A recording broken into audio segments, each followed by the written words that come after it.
சந்தாவுக்கு கல்யாணம் நடக்கிறத தடுத்து நிப்பாட்ட ஐயனார் குடும்பத்தை சேர்ந்தவங்க எல்லாரும் மண்டபத்துக்கு வந்துடுறாங்க.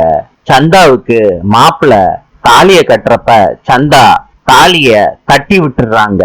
கல்யாண மேடைய விட்டு எந்திரிக்கிறாங்க சந்தா. சந்தாவோட அம்மா கேக்குறாங்க, கல்யாணத்தை நிறுத்த சொல்றியா?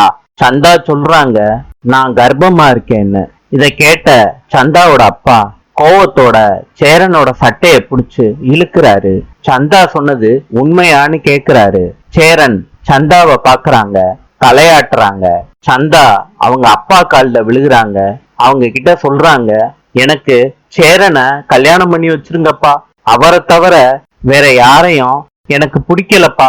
இத சொல்லிக்கிட்டு அழுகுறாங்க சந்தா. நாளை சந்திப்போம்.